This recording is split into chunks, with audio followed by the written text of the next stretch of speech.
My name is Tori Myers, and I was 32 the night my whole family turned pale at a party I was hosting. The story really starts 7 years earlier at a Sunday dinner in Seattle. That was the night my parents handed my boyfriend to my sister over pot roast, like passing a serving dish down the table. They said she was the better choice. She had a real career. I had a mixing board and a good ear. And to them that was the same as having nothing at all. I didn't scream. I didn't beg.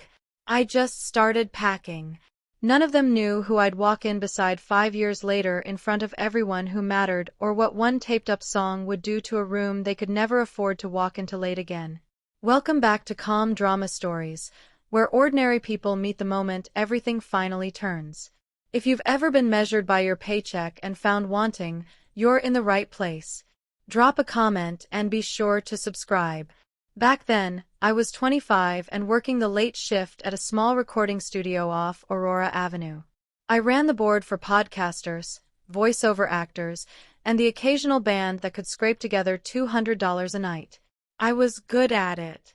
I could hear a flat vocal before the singer finished the first line. I could find the one frequency making a mix sound muddy and pull it out clean. My boss called me the best set of ears he'd hired in a decade. My family called it my phase. That was the word my mother used. Sharon. She'd say it the way other people said the flu. How's the studio phase going, sweetheart? My father Glenn didn't even ask. He'd just nod at me the way you nod at a kid still deciding what to be. And then he'd turn to my sister and light up. Rachel was 2 years older and a pharmacist. Steady paycheck, white coat, a name badge with letters after it. In our family, those letters meant you were a person. A career wasn't something you loved. It was a wall you built between yourself and disaster. I didn't understand yet why disaster felt so close to them, why every choice had to be measured against the worst possible year. I just knew that in our house, love came stapled to a job title, and mine apparently didn't qualify. I told myself it didn't bother me. I was wrong about that. The way you're wrong about a sound you've stopped noticing because it never stops. Sunday dinner was not optional in the Mears house. 6 o'clock every week. No excuses. My mother would accept. Sharon ran those dinners like a small gossadaro. And her favorite tool was the place cards. She wrote them by hand in blue ink on little folded cards she kept in a drawer. Most families don't assign seats at their own kitchen table. We did, and the seats never changed. My father at the head, my mother to his right, Rachel beside her, close enough to touch, and me every single week at the far end, the chair nearest the kitchen where you got up to refill the gravy and nobody thanked you for it.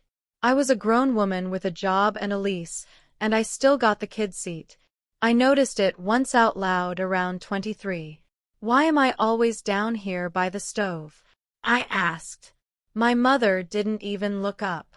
Because someone has to be close to the kitchen, she said. And Rachel's always so tired from work. Rachel smiled into her water glass. Work. The magic word again. I told myself the seat didn't matter, that it was just a chair, just a card with my name and my mother's neat handwriting.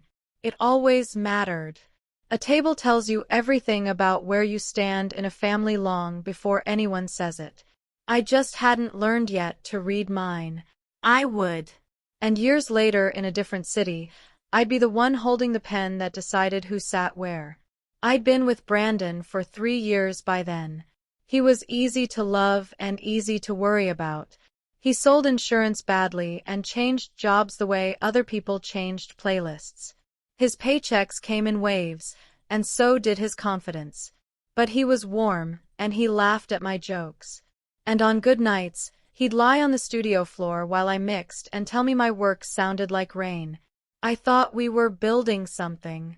My family saw a man one bad quarter away from sleeping in his car. They weren't entirely wrong about Brandon. That was the trouble. My mother started small. He's such a sweet boy, she'd say. But a man needs to provide, Tori. Then she'd let it sit. The next week it was Rachel's hospital is hiring and billing. Brandon should apply.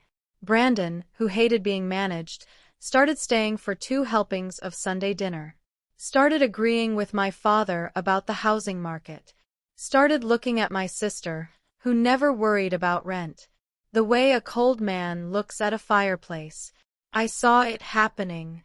I want you to know that I wasn't a girl who missed the obvious. I just believe that loving someone 3 years bought you a vote in your own life. In my family, it didn't. There were no votes at that table. There was only my mother counting and the rest of us learning the math. It happened on an ordinary Sunday between the pot roast and the pie. Brandon was there and Rachel. And I had no idea I was about to watch my own life get reassigned at the table. My father set down his fork and cleared his throat the way he did before announcements. "We've been talking," he said, and the "we" already told me I wasn't in it. He looked at Brandon, not at me. A man your age needs to think about stability, about a future he can count on. Then he glanced down the table toward Rachel and back, and the whole sentence finished itself before he said it. "Rachel's settled. She's settled and she's steady." My mother jumped in, gentle as a knife, going in slow. "We just think you two make more sense, dear." Tori, still finding herself. Brandon didn't argue. That was the part that broke something. He looked at his plate. Rachel looked at Brandon and my father said, "The line I would carry for 7 years. The line that decided everything that came after. Plain as weather. She's better. She has a real career." Nobody asked me to leave the table. They just kept talking like I wasn't sitting at it. I held my water glass and felt the room rearrange itself around a decision that had clearly been made days ago in a kitchen without me. This wasn't an accident of one dinner. It was a plan served warm, and I was the only one at the table who hadn't been told. I need to back up and tell you about Eli because he matters more than anyone in this story, and you won't understand the ending without him. Eli Brooks came through the studio about 7 years ago back when I was still trying to build a life in Seattle. He was a songwriter, broke in the cheerful way only 26-year-olds can be, recording demos on time he could barely pay for. Most musicians who walked in wanted me to make them sound like someone famous. Eli wanted to sound like himself, only clearer. We worked well together. He'd play something half-finished-ish, and I'd hear where it wanted to go, and he'd grin like I'd read his mind. One night around 2 o'clock in the morning, mixing a song nobody had asked for, he stopped and looked at me. "Your ears are a gift, right?" he said. "Most engineers hear sound. You hear what the song is trying to be." Nobody had ever called what I did a gift. My family called it a phase. My boss called it useful. Eli called it a gift at 2 in the morning over a song that would never make a dime and meant it. We were friends. That's all it was then. I promise you. But he was the first person who looked at the thing I loved and saw something worth respecting. So when my family later got their hands on him, it didn't just hurt him. It told me exactly what they were capable of. I didn't know yet what they'd done to Eli. When I found out in a different city, it changed how I understood every Sunday dinner I'd ever sat through. Brandon proposed to Rachel 4 months later. I found out from a group text of all things, a photo of a ring on my sister's hand with a string of heart emojis from aunts I barely spoke to. My mother had clearly orchestrated the announcement the way she orchestrated everything down to the timing. I'll tell you what I didn't do because people always expect a different story here. I didn't cry on the floor. I didn't show up at the engagement party in a red dress to make a scene. I'd watched Brandon drift toward the warm fireplace of my sister's life for months. I'd seen him stop fighting my parents and start agreeing with them. By the time the ring photo landed, the man I'd loved had already left in slow motion, one Sunday at a time. What actually gutted me wasn't losing Brandon. It was the clarity. I finally saw the whole machine of my family in one clean line. They hadn't picked Rachel over me because she was kinder or because Brandon loved her more. They picked her because her career fit on a name badge and mine didn't. To them, I wasn't a person who'd been hurt. I was a bad investment they'd quietly moved money out of. My mother actually called me 2 days later and said, "I hope you can be happy for your sister." Not sorry, happy for as if I'd lost a coin toss and should be a good sport. That was the call that made up my mind. Not the ring, the phone. I gave my notice at the studio and told my family I was moving to Austin. I'd never been. I just knew it had a music scene, cheaper rent than Seattle, and exactly 0 people who'd ever assign me a seat. I told them at the kitchen table, because of course I did. Where else does a family like mine receive news? My mother sat down her coffee and laughed. Not a cruel laugh, which was somehow worse. A patient one, the laugh you give a child announcing they'll run away and live in a tree. "Austin," she said, "with what exactly?"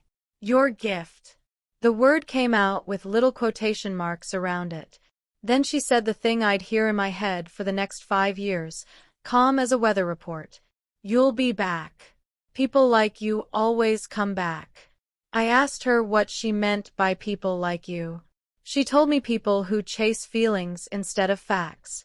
People who think wanting something is the same as earning it. My father studied his hands. Rachel wasn't there. And under all of it, just for a second, I saw something real in my mother's face. Something close to fear, like she was watching her own younger self walk out a door and into a bad year. I almost felt for her. Almost. Then she picked her coffee back up. I packed 2 suitcases and my studio monitors, the good ones, the only thing I'd ever spent real money on. I drove out of Seattle on a gray Tuesday. I never moved back. Not once. Austin did not roll out a carpet for me. Why would it? I was a nobody from a colder city with 2 suitcases and a pair of speakers. I rented half a garage from a guy named Dale who restored motorcycles in the other half, which meant half my early sessions have a faint engine rumble buried in the low end if you know where to listen. I took any work I could. Wedding videos that needed audio cleanup.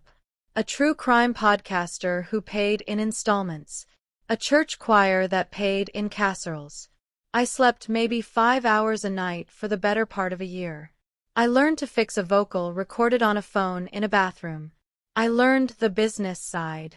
I'd never had to think about contracts, splits, who owns what, when a song makes money. And here's the strange thing about a place where nobody knows your last name. There was no one to tell me this was a phase. No one assigning me the seat by the stove. For the first time in my life, the only person measuring me was me, and I turned out to be a fairer judge than my mother ever was.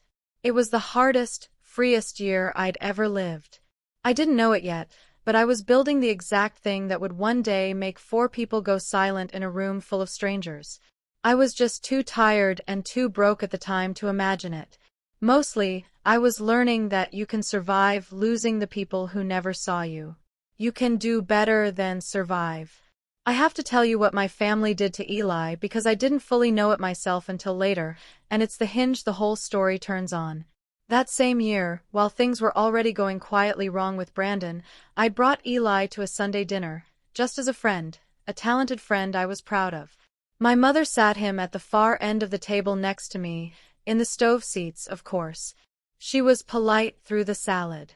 Then somewhere around the main course, she asked what he did, and Eli, honest to a fault, said he was a musician trying to make it. I watched my mother's face close like a shop at night.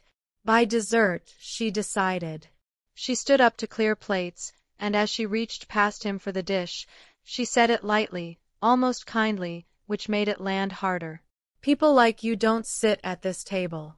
My father asked Eli to head out a little early, said it had been a long week. Eli left without a word, the way proud people leave. Afterward, my parents spent an hour explaining to me that boys like that were a black hole, that I should be careful, that my phase was bad enough without dragging in someone worse. Eli stopped returning my texts within the month. He left Seattle that spring. I assumed I'd done something. I spent years half believing I'd lost a good friend to my own carelessness. I hadn't. My family had quietly run him off, the same way they'd later hand Brandon to Rachel. I just didn't have all the pieces yet. Austin was about to hand them to me. I found him again at an open mic on a Tuesday, 18 months into my Austin life. I'd gone for the cheap tacos and free music, not expecting anything. A guy got up with an acoustic guitar, no introduction, and started playing. And I knew the voice before I placed the face. It was Eli, older, leaner, better. The room half listened the way open mic rooms do, but I sat straight up because I could hear what the song was trying to be, and it was trying to be something real. Afterward, I cornered him by the bar and we just stared at each other. Seattle, he said finally, like a password. We talked until they turned the lights up. I learned he'd been in Austin for almost 3 years, gigging, scraping, getting nowhere because he had songs but no machine behind them. And slowly, comparing notes, we put it together. The dinner, the seat by the stove, the line my mother said while clearing plates. He'd carried it for years, too. That exact sentence, word for word. We'd both been told in our own ways that we didn't belong at the table. We'd both believed it. Sitting in that loud little bar, I felt something cold in me turn warm and useful, like a tool I'd forgotten I owned. 2 people the same family had thrown out in the same city, both still standing. We started meeting weekly. He'd bring songs. I'd bring ears. Neither of us said the word business yet, but it was already there in the room, waiting for us to be brave enough to name it. One night, Eli pulled a folded yellowed sheet of paper out of his guitar case and slid it across the table to me. It was a song handwritten. The ink faded at the creases from years of folding and unfolding. Underdog, he said. I wrote it the week your family threw me out. I read it. It wasn't bitter. That's what got me. It was a song about being counted out and showing up anyway. Written by a kid who'd just been told he didn't belong anywhere good. And at the bottom corner, in different ink, in a hand I'd have known blindfolded, were 5 words that turned my stomach. Get a real job, kid. My father had written that. Glenn had picked up Eli's lyric sheet that night, read it, and scrolled his little verdict in the margin before handing it back like a graded test. Eli had kept it for 7 years. Not to nurse the wound, he said, to remember the sound of being underestimated so he'd recognize it coming. I sat there holding a song my father had insulted in writing, and I heard the whole thing finished in my head. The strings, the build, the room full of people it deserved. This is it, I told him. This is the whole thing. He didn't understand yet. I barely did. But I knew that sheet of paper wasn't trash my father had graded and dismissed. It was a blueprint. Everything we were about to build, we'd build on the exact song my family had laughed at. We even had the name already. It was written across the top in a hopeful 26-year-old's hand. Underdog. Our first real win wasn't Eli. It was a 16-year-old named Priya who sang like she was 40 and heartbroken, whose demo had been rejected by every label that bothered to reply. We weren't a label yet. We were 2 broke people with a garage and an opinion. But I cleaned up her recording until you could hear the catch in her voice, and Eli helped her shape the arrangement, and we pushed it to every playlist curator whose email we could find. One said yes, just one. The song landed on a mid-size editorial playlist, the kind that doesn't make you famous, but does make your phone buzz for the first time in your life. Priya called us crying. Within a week, she had 3 meetings with people who'd ignored her for a year. We hadn't taken a cent. We just couldn't watch another talented person get told they didn't belong.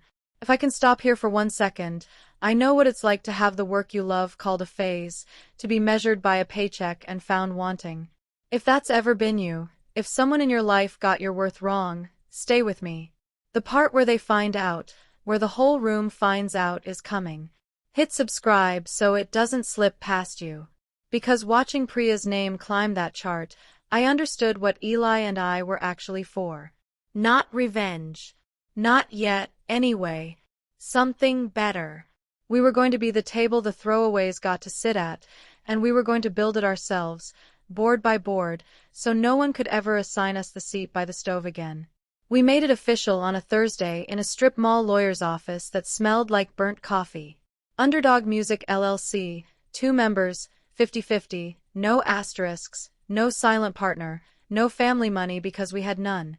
I want you to picture this clearly because it's the thing to hold on to for the rest of the story. 2 signatures on a page, mine and Eli's, side by side in blue ink. Equals. The lawyer slid the formation documents across the desk and I signed my full legal name. Tori Myers, the same name my mother used to write on a folded card and stick at the end of a table. This time the name meant I owned something, not a seat.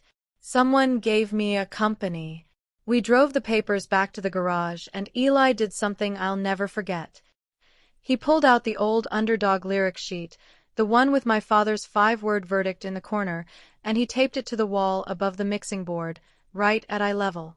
"So, we never forget who told us we couldn't," he said. I asked if it bothered him, looking at Glenn's handwriting every day. He shook his head. "It's not his anymore," he said. "It's ours now." And he was right. The signed papers in the drawer and the taped-up song on the wall were the 2 halves of the same fact. We had built something real, legal, ours out of the exact thing 2 people in Seattle had thrown in the trash. Everything that happened after the growth, the gala, the 4 pale faces came from that Thursday. 2 signatures, 1 taped-up song. That's how a family's leftovers became a company they'd one day come begging to. Underdog grew faster than 2 tired people could comfortably handle. Priya's success brought other artists, the kind the big labels call developing, which is industry for not worth the trouble yet. We made them our entire trouble. By year 3, we had a roster, a real studio with no motorcycle in it, and 4 employees who actually got paid on time. And here's where I have to be honest about myself because I wasn't all calm and dignified behind the scenes. I worked like the company would vanish if I blinked. 18-hour days.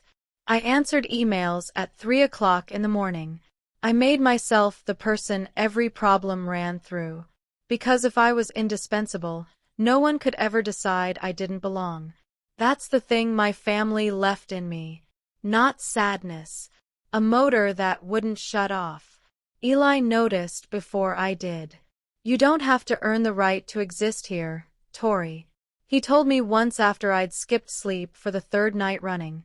"You already own the building." I brushed it off. I told myself I was being responsible.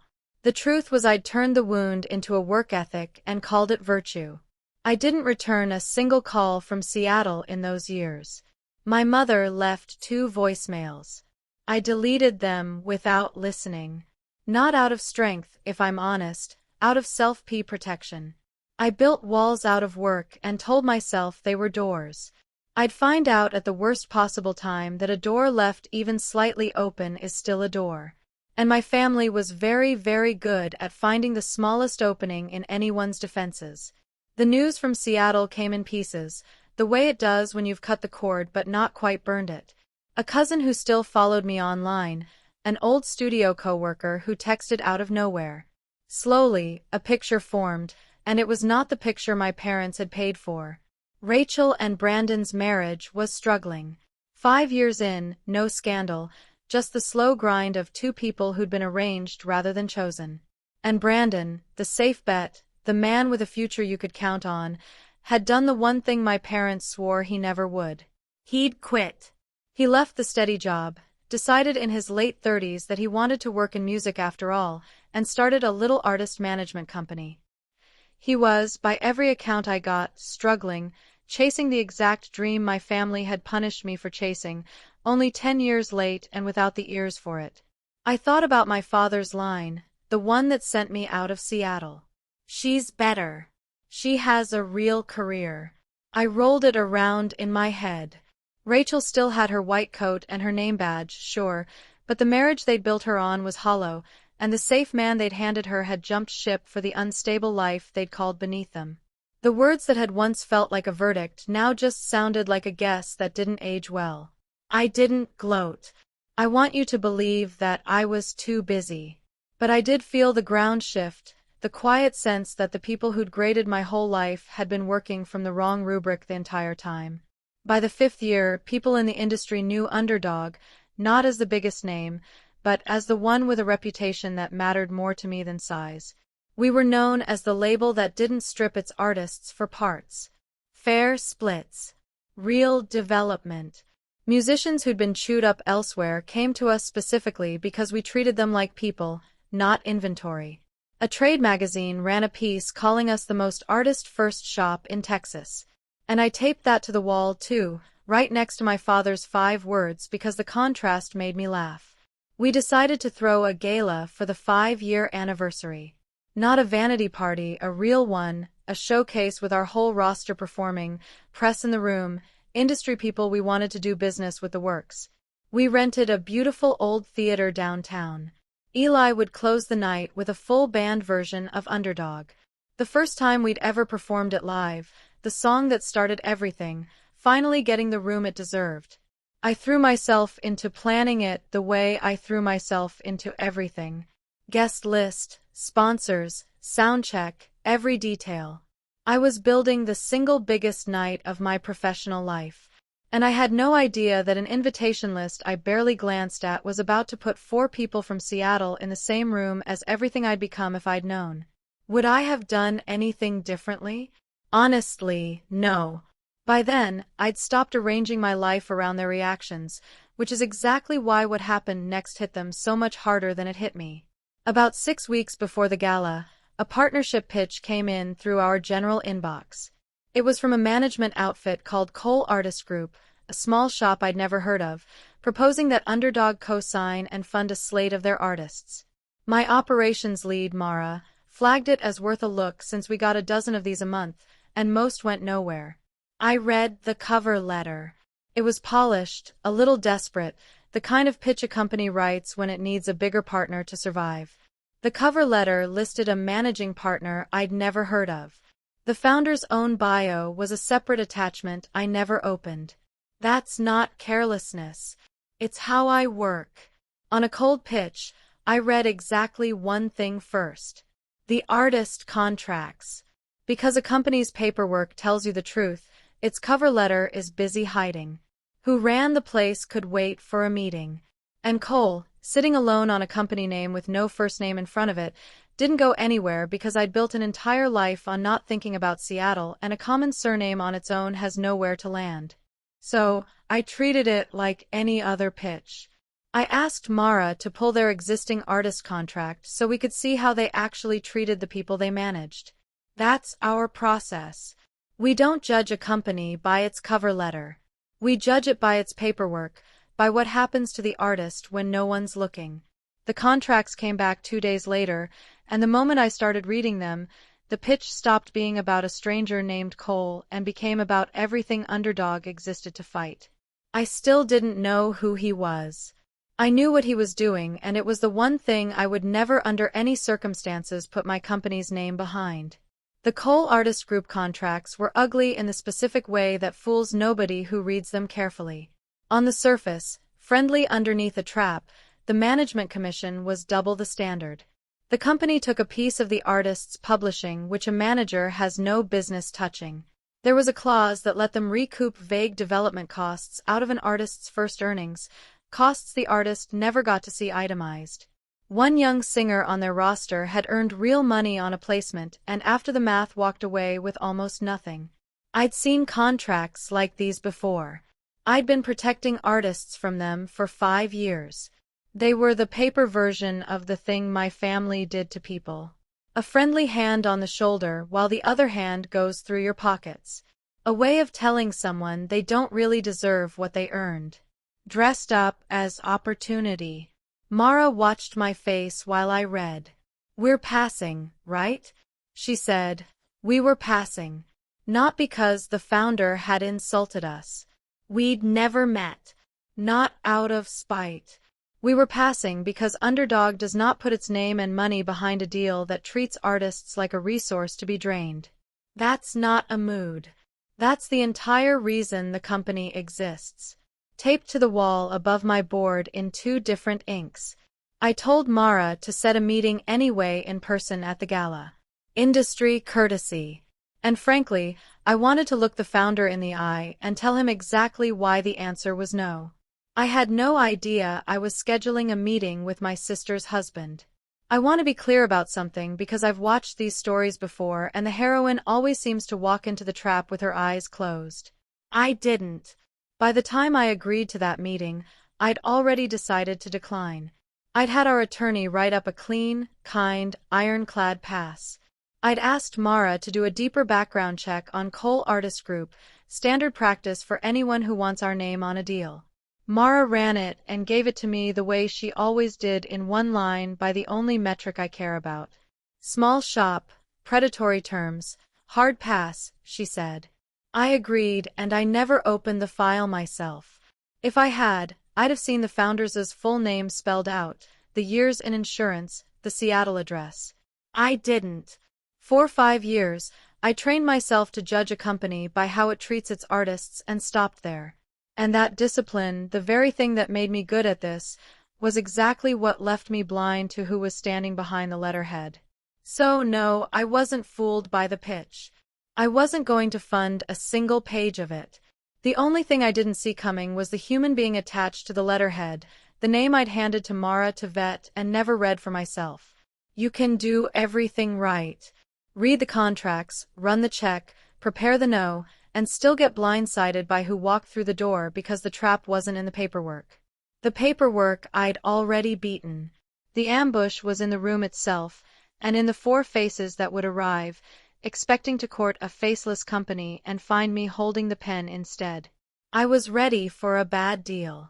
I was not ready for my family.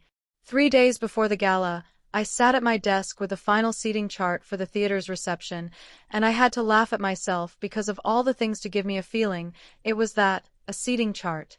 The exact instrument my mother had used to put me by the stove every Sunday of my childhood. Now I was the one with the pen. I decided who sat near the stage and who sat near the doors. I decided which up-and-coming artist got placed next to the producer who could change their life and which struggling songwriter got the seat beside Eli so they'd remember the night forever. I wasn't cruel with it. That's not who I'd become. But I felt the full weight of holding it.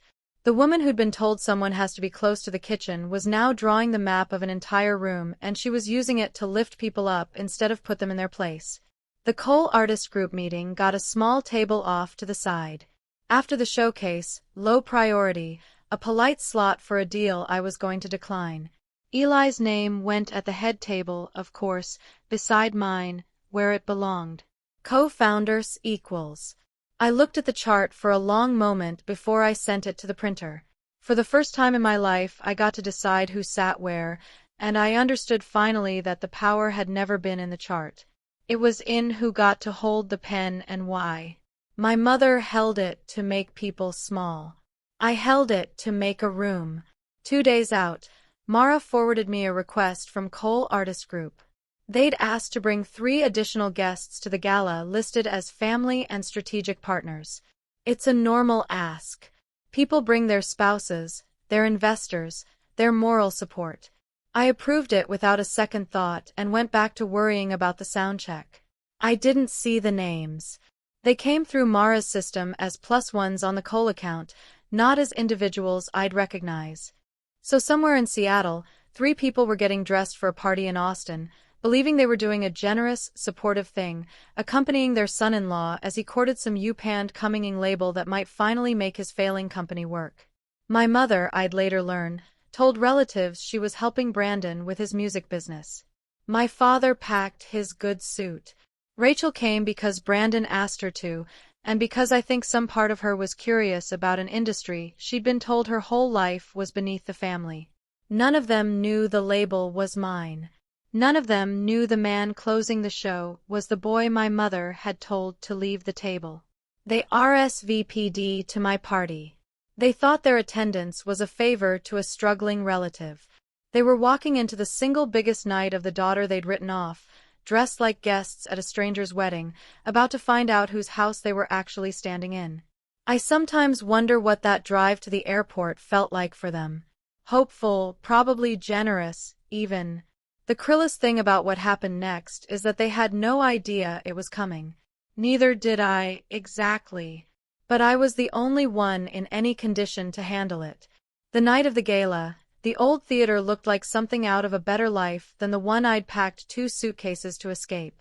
Warm light, full bar, 300 people, our entire roster backstage in various states of nerves. I wore a deep green dress and flat shoes because I'd be on my feet all night and because I'd long since stopped dressing to impress anyone but myself.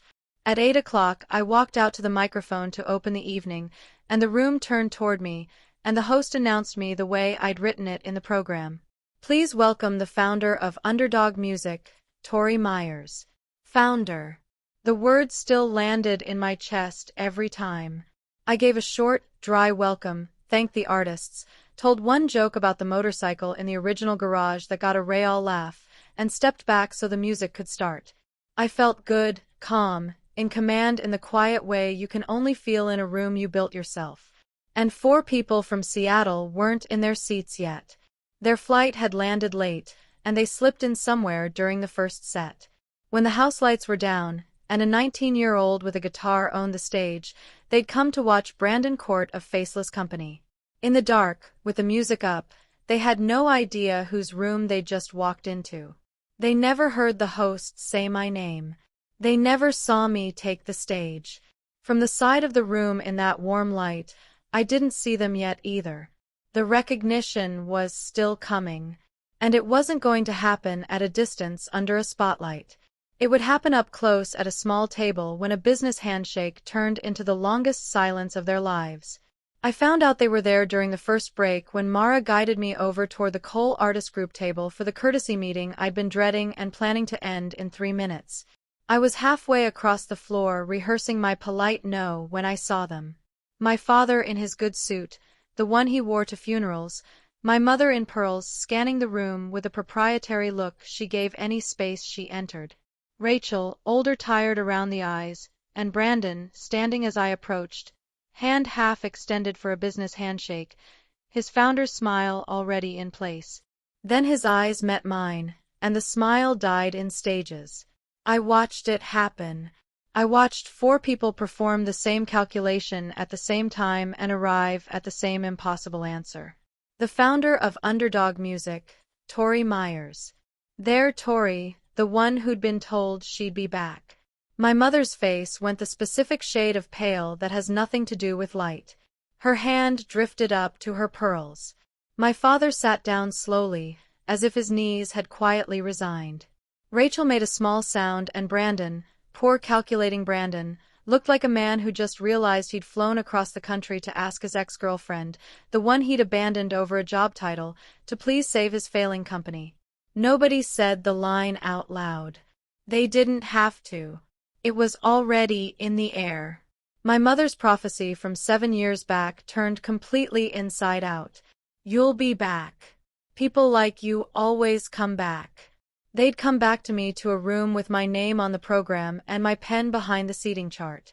I stood there in my green dress, perfectly calm, and let the silence do the work my mother had never let me do at her table. For once, I didn't have to refill anyone's gravy. My mother recovered first. She always did. She rose from her chair with her arms half open, the pearls catching the light, and her whole face rearranged itself into warmth, like a stage being reset between scenes. Tori, she breathed. Oh, sweetheart, look at you. Look at all this.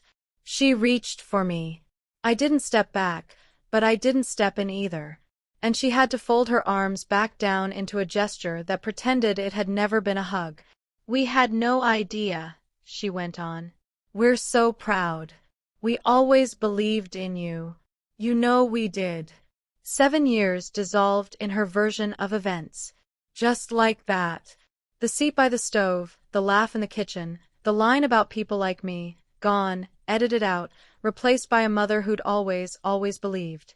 My father wouldn't look up from the tablecloth.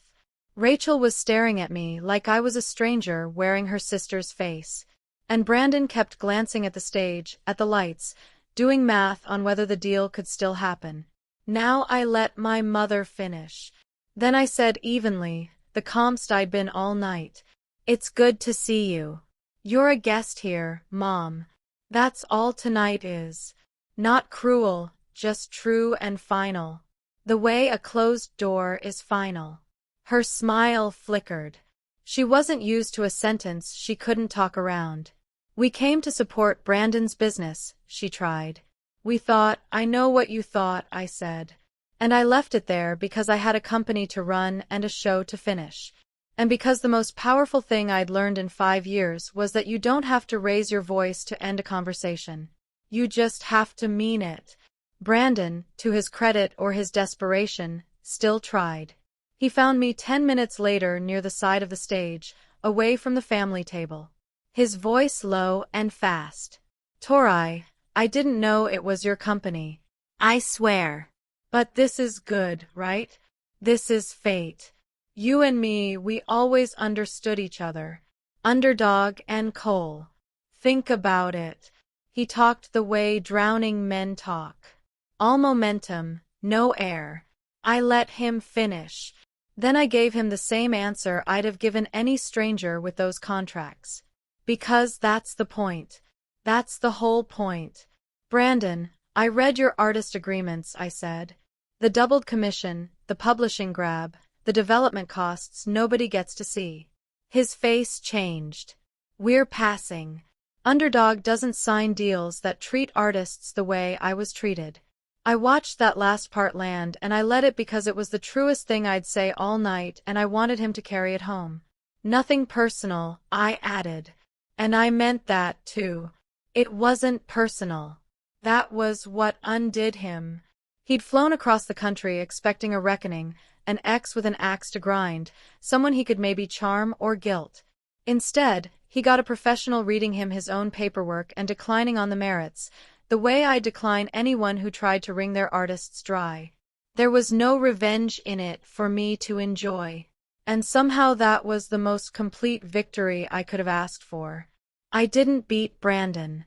I just held the line my company was built on, and his deal failed because it deserved to fail. He stood there with nothing to argue against because you can't argue a man out of his principles when he doesn't have any and you do.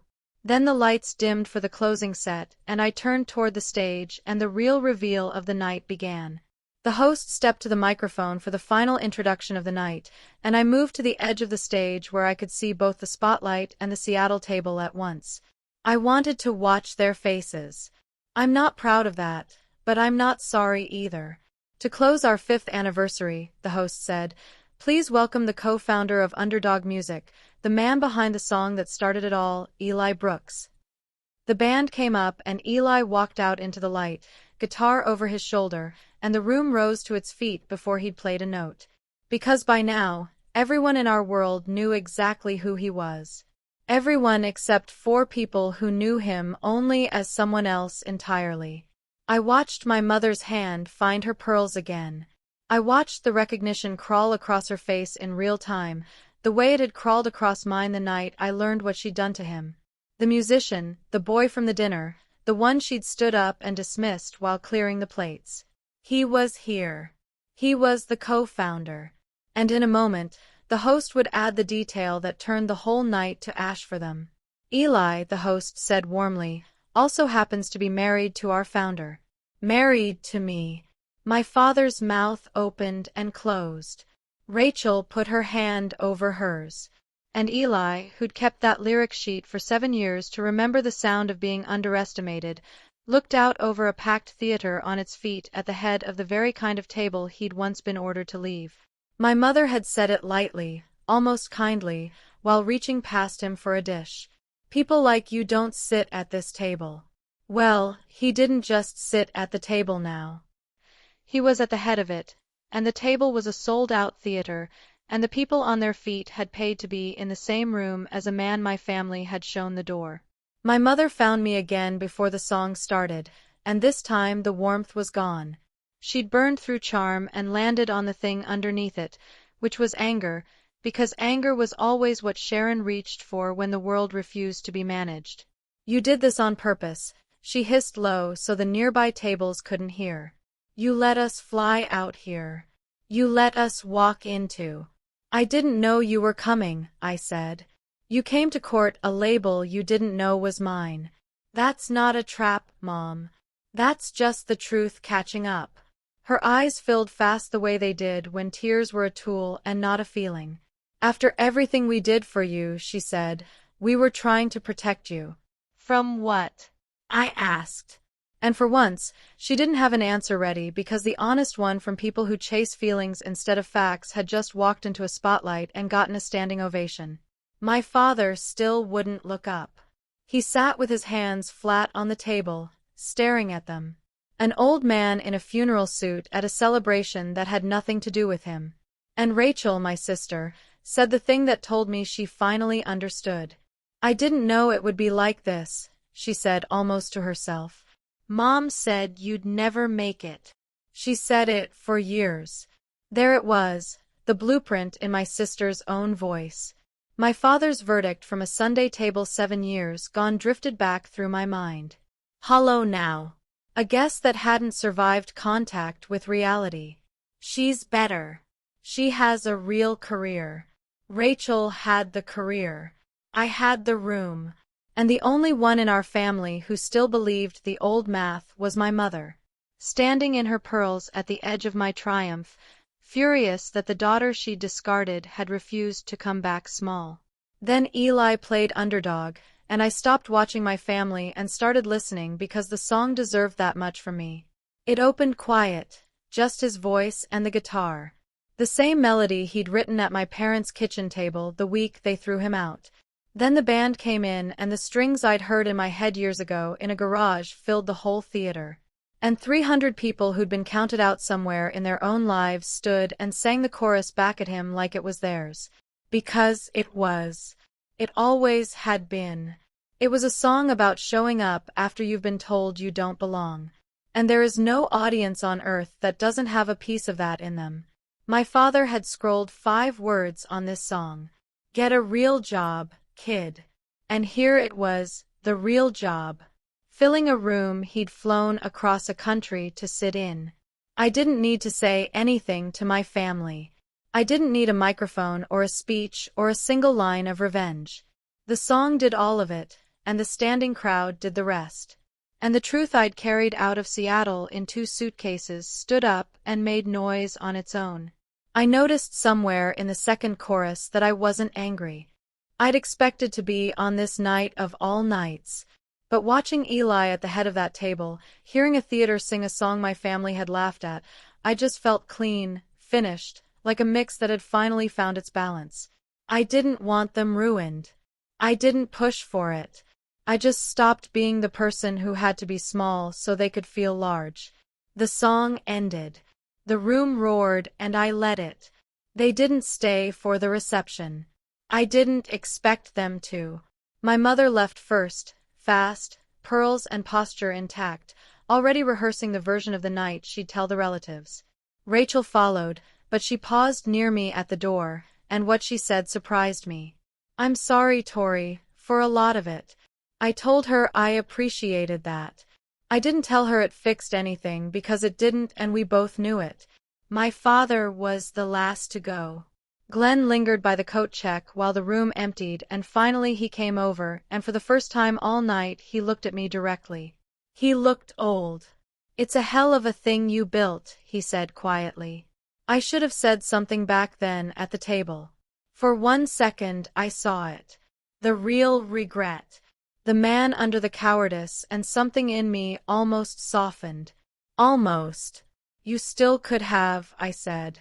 Plenty of times. You didn't.